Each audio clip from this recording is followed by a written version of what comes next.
Hello hi అందరికి జై శ్రీరామ్, భారత్ మాతాకి జై. అసంబంధాల వాక్యాలు ఈ సిరీస్కి స్వాగతం. ఇంతవరకు మనము పాత నిబంధనలో నుండి అసంబంధాల వాక్యాలు చూసాం. ఇప్పుడు కొత్త నిబంధనల నుండి స్టార్ట్ అవుతున్నాయి. దేవుని కుమారులు ఒక్కడా లేక చాలామంది ఉన్నారా? వీటి గురించి బైబిల్ ఏం చెప్తుందో చూద్దాం.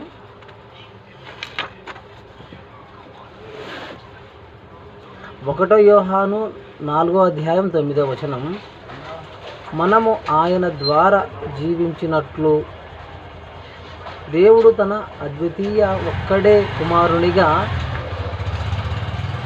కుమారుని లోకములోనికి పంపెను.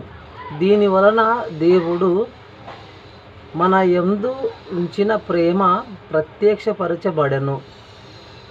ఈ 1 యోహాను 4వ అధ్యాయం 9వ వచనంలోన దేవునికి ఒక్కడే కుమారుడు అంటే ఆయన యేసే అని చెప్తున్నాడు.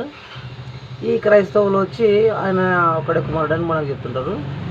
ఇదే విషయాన్ని ఆదికాండం 6వ అధ్యాయం 2వ వచనంలోన దేవుని కుమారులు నరుల కుమార్తెలు చక్కని వారిని చూచి వారందరిలో తమకు మనసుకు నచ్చిన స్త్రీలను వివాహం చేసుకునేది.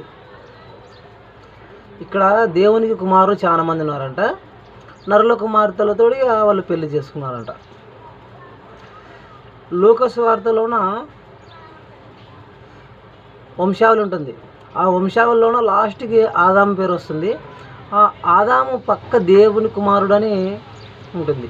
ఇంకా చాలామంది యూదా జ్యేష్ఠ కుమారుడని ఇంకా చాలామంది దేవుని కుమారుడు అని ఉంటుంది. కానీ ఈ గుడ్డి క్రైస్తవులకు మాత్రం యేసు ఒక్కడే దేవుని కుమారుడు, ఆయన మాత్రమే దేవుని కుమారుడు అని చెప్తుంటాడు. నిజానికంటే దేవునికి శరీరమే లేదు అని అంటారు, దేవునికి పిల్లమే లేదు.